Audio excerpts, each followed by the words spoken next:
This is episode 106 of Teacher Approved. You're listening to Teacher Approved, the podcast helping educators elevate what matters and simplify the rest. I'm Heidi. And I'm Emily. We're the creators behind Second Story Window, where we give research-based and teacher-approved strategies that make teaching less stressful and more effective.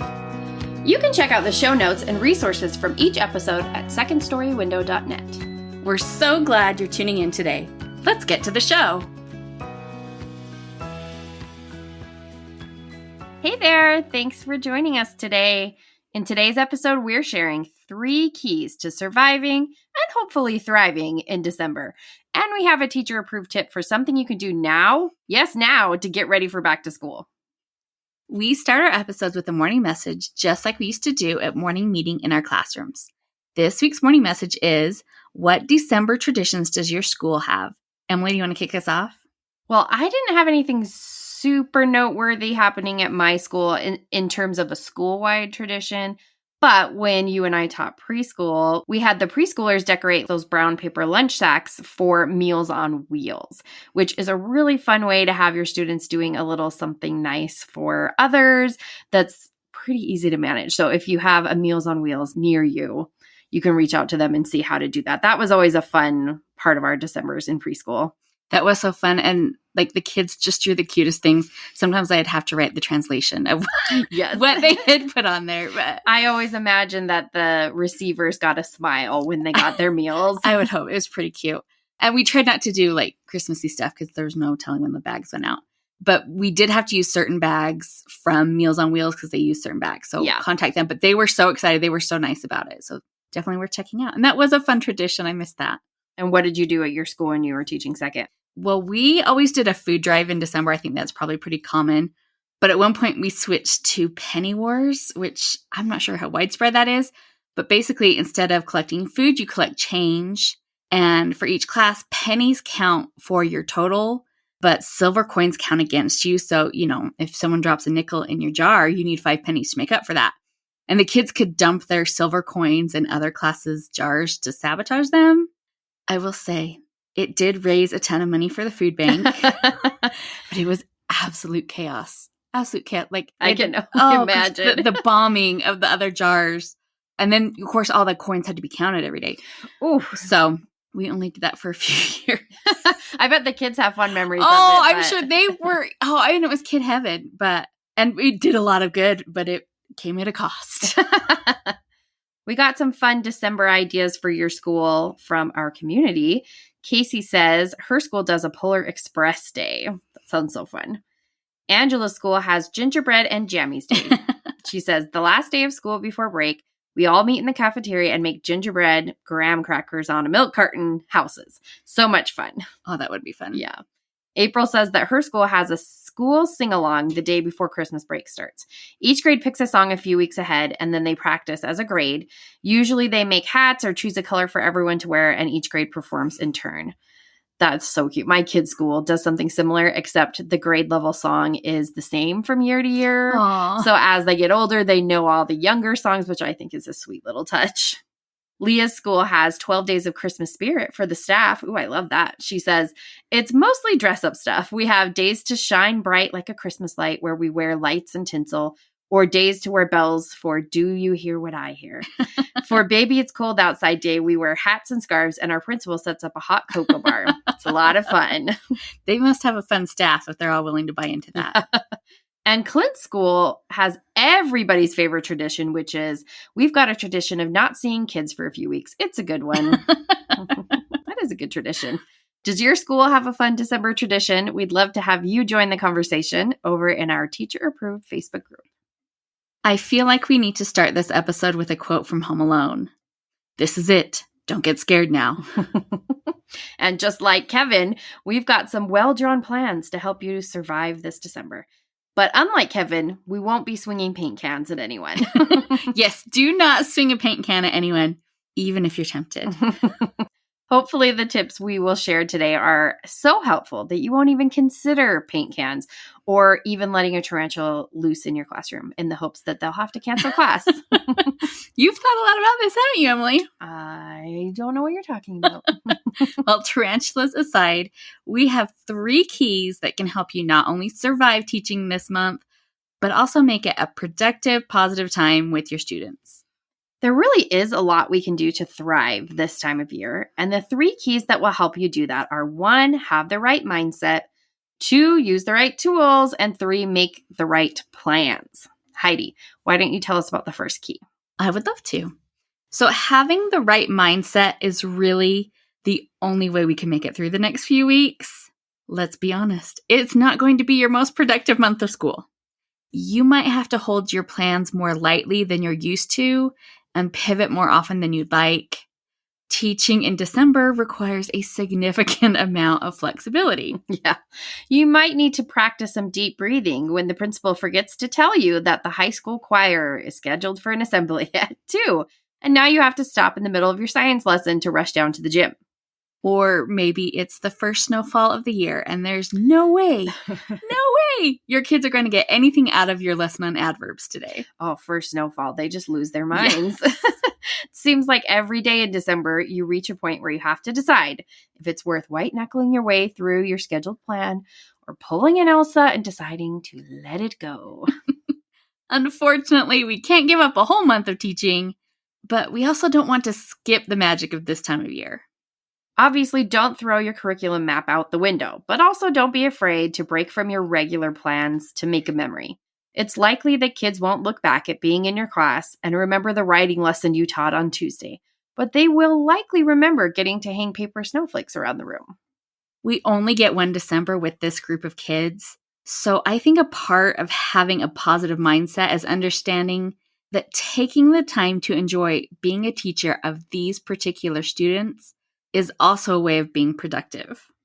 So for the next few weeks, we're going to breathe deeply and we're going to have a flexible mindset. And one way we can keep a positive, flexible mindset is to use our second key for surviving December, which is use the right tools. Mostly, this comes down to just not making things harder than they need to be. You definitely don't want to be the reason things get out of control. It's easy to think that because it's a festive time of year, you should lighten your expectations, but that choice will really backfire on you. It all comes back to that balance between novelty and structure. When those two forces are in balance, our students are engaged. Our classroom is humming along and things are running as they should. We have problems, however, if we tip too far to either side. Because the novelty is so astronomically high this time of year, it's important to do what you can to maintain your regular classroom schedule. That means following your normal routines as much as possible. At the very least, try to stick to your tentpole activities. Those are the activities that create the shape of your day. In my class, the tentpole activities were our morning routine, which included morning work and morning meeting, and our end of the day routine. I rely on those routines to support everything else we do. So even if it meant doing abbreviated versions of those steps, I still got them in every single day, no matter what. Besides sticking to your regular routine, you can also boost the structure in your classroom by keeping your behavior expectations reasonable but high. If in January you would not accept that your students scattered their papers around the inbox instead of putting them inside, don't accept it in December. You deserve better. Yes. You will likely have to adjust to some extra chattiness this month, but don't open the door to accepting less than your students are capable of doing, or that will become the new norm. You know, we love that quote from Fred Jones. The standard of behavior in any class is what the students can get away with. So don't let them get away with a lot, or it will be like turning a tarantula loose in your room. But in this case, they're not going to cancel school for that. One way you can help keep structure high is to review your behavior expectations before an event. If you've got posters or slides from the beginning of the year, make sure they're easy to grab for December. Before you go to lunch, take a minute to review your list of rules and expectations and ask students to choose one to really work hard at doing well today. This is also really important to do before events that are less routine than your lunch procedure is. If you've got an assembly this month or you're rotating classrooms to learn about holidays around the world, pull up your list of expectations, or maybe write a list for the first time if you didn't do it in September. Discuss what you want to see happening and what the consequence is for not meeting those expectations. Reviewing your behavior expectations before a big event is vital to keeping kids on track. It keeps things fresh in kids' minds, and it makes it easier to give a consequence if someone misbehaves. Besides managing special events, you also want to keep the structure high with your regular classroom management. There are times when novelty is so high that you need to add a boost to how you normally manage your class. This is when something like a reward system comes in handy. And if you feel like you've heard us talk about that recently, it's because we talked all about reward systems in episodes 103 and 104. So go back and check those out if you need a refresher. But basically, reward systems only work short term, so we only want to use them short term. You don't necessarily need to start off the month by introducing your reward system. You can save it for when things in your class start to get a little rough. Although for some classes, that point might be December 1st. Yes, very true. Each class is different. But you will know when it's time because it will feel like you are holding back an avalanche single-handedly. That's when it's nice to have something prepped ahead of time so you can bust it out when it's needed. We have a new bundle of holiday behavior helps that you can prepare now for that point in a week or two when you're pulling out your hair. There are 6 sets in the bundle, 2 whole class reward systems, 2 competitive reward systems, and 2 individual student reward systems. You don't want to use them all at once. That would be a lot. That would be chaos. But it may be helpful to use different combinations. Maybe you want to do a table competition where each table is trying to move their piece across a game board to earn a reward. And then maybe also you want an individual reward system like the Lucky Chance board, where individual students have the chance to earn a bigger prize. You may also want to try one thing for a week or two and then switch toward the end of the month. Adding to your regular management system is an easy way to keep that structure high. Right now, we only have the Christmas holiday behavior helps. But if you can't use Christmas materials at your school, I am trying to get the winter set done quickly. Make sure you're in our Facebook group because we will share any updates there. Yeah. Hey there, teacher friend. Do you have a question or concern that could use a teacher-proof solution? We'd love to help you out by answering your question here on the podcast. You can submit your questions to hello@secondstorywindow.net and put podcast question in your subject line. We can't wait to hear what's on your mind. Okay, so you've got the right mindset. You're using the right tools. Now it's time for our third key of December survival. You've got to make the right plans. This can be tricky because, as we mentioned earlier, you also have to stay flexible in December. So how can you make the right plans? The first thing is to make sure you don't overplan. And this goes for both academics and fun. You don't want to cram too much new academic content into a month when your students aren't really focused on schoolwork. But you also don't want to fall into the trap of planning so much fun that you send kids spiraling out of control. There's no real guideline of how much teaching or how much fun is too much. You got to just play it by ear. Good thing we're being flexible, remember? Yeah, that worked out. And I would definitely suggest teaching your new content early in the month. Even though it's December, your curriculum map still needs attention. And you don't want your January self mad at your December self for getting her so far behind. So make a plan for teaching the content you need to cover this month. But you also want to make a plan for when you'll stop teaching new content. There's a point in December where it becomes absolutely futile to introduce anything new. Part of that is because the kids are too hyper to focus, and part of it is because we're headed into a break and kids will forget or be out of town. Or they'll be sick. Oh yeah, I have 2 sickies at my house today. So make a plan for when you'll shift from teaching your new units. Add that date to the calendar so it's easy to reference.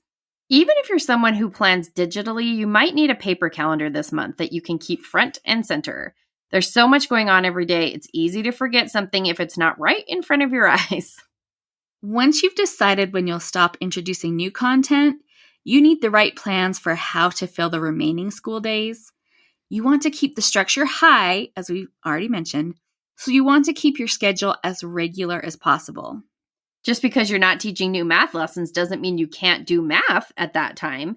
Maybe you want to use math time for review or assessments. You can get out the math games you've used this semester and do math centers during lesson time. Or maybe instead of your regular writing block, you switch to a seasonal writing activity. That way you're still fitting writing in, but you're not putting energy into a mini lesson that the kids are going to just forget by January. There are lots of meaningful ways to fill the time before the break without having to introduce new content. A fun way to add some controlled seasonal fun to your school day is to incorporate festive breaks. The idea here is that you take little breaks during your day for simple seasonal activities. We just listed our Christmas festive breaks, and I'm working hard to get the winter ones done quickly. We do make all our own graphics, though, so that slows us down, but we are working hard on it. However you decide to fill this month, make it easy for yourself. This isn't the moment to invent elaborate units.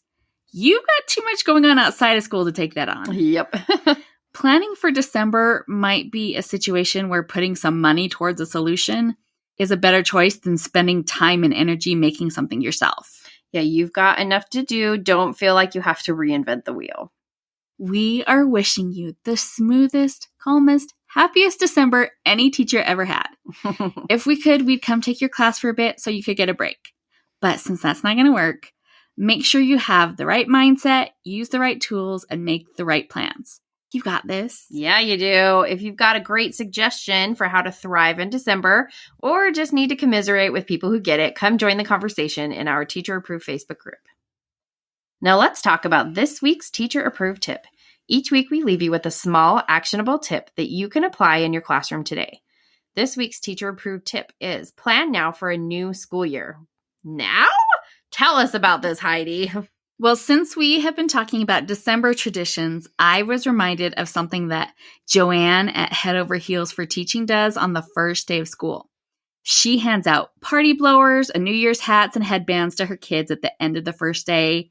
Then they do a countdown and celebrate the start of their new year. It is such a fun idea. I wish I had known of this when I was teaching second grade. But you have really got to plan ahead for this. Yeah, it's going to be pretty tricky to find some New Year's party supplies in August. So if you want to do this next year, make sure you plan for it now. Right. Put it on your calendar. Maybe send yourself an email. Do what you have to do to remember to grab discounted New Year's stuff on January 2nd. Or if you're like me and hate having to check multiple stores to find a class set of supplies, you could just pay full price and buy it all now.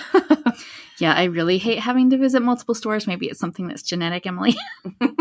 But one way that might simplify things is to order online. You can find party supplies on Amazon. And if you want to extend the New Year theme a bit, Oriental Trading has lots of fun New Year craft kits that would work well for starting school. I was just checking their website. So they have New Year wish ornaments where you have a little bottle, you put confetti and a wish in. Cute. And then you seal it up. That's super cute. Or you could do a New Year wand.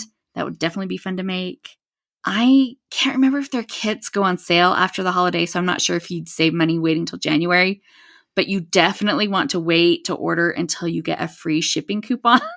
And I will put a link to those crafts in the show notes. Good thing you're an Oriental Trading pro. Yeah, all those years of preschool, man. Just make sure you know where you've stashed everything between January and September. You don't want to go to this effort only to forget where it is 9 months from now. Oh yeah, definitely don't do that. To wrap up the show, we are sharing what we're giving extra credit to this week. Emily, what gets your extra credit? I'm giving extra credit to a reading light that my kids and I have been loving. So it goes around your neck and it's very comfortable to wear. You can adjust the brightness and the angle of each side of the light. So you can kind of point each one in the direction you want it to go. I initially got mine for extra light when I was cross-stitching in the evening. That is my old lady confession there. I needed some more light to see my cross-stitching. But it's perfect as a book light. And after my son was always swiping mine so he could read in bed, I had to get him his own and he uses it every night. So if you are doing any task where you could use some extra light, I highly recommend this LED neck reading light. Well, that does sound handy. Yeah, especially if you want to be like laying down or on your side, you can point it wherever you need to. It's so good. What are you giving extra credit to? Well, my extra credit goes to clear zipper pouches, which is not very thrilling unless you also like organizing. I have been trying to sort through and organize all of my years of teaching stuff. You know how that piles up. And I have a bunch of little plastic bins that I have switched over to clear zipper pouches, and it has freed up so much space. The bags are lighter, they're easier to store, and they hold more than the plastic bins do. And I'm talking about like little bins, not like the great big totes. There are lots of different size pouches available, and I think for a pretty reasonable price. I bought some of the bigger zipper pouches that can fit a peg puzzle, which is so handy for storage because I've got a ton of puzzles thanks to preschool. But I put a link in the show notes to a set of makeup bags. They're about 7 by 5 inches, and they really hold a good amount of materials. If you're looking for something to maybe organize your math manipulatives or your center supplies, I would definitely consider the zipper pouch option. Way sturdier than a Ziploc bag, and it's securely closed. Yeah. That's it for today's episode. Remember, the keys to thriving this December are to have the right mindset, use the right tools, and make the right plans. And don't forget our teacher-approved tip to stock up on New Year's supplies now so you're all set for the first day of school. We hope you enjoyed this episode of Teacher Approved. I'm Heidi. And I'm Emily. Thank you for listening. Be sure to follow or subscribe in your podcast app so that you never miss an episode. You can connect with us and other teachers in the Teacher Approved Facebook group. We'll see you here next week. Bye for now. Bye.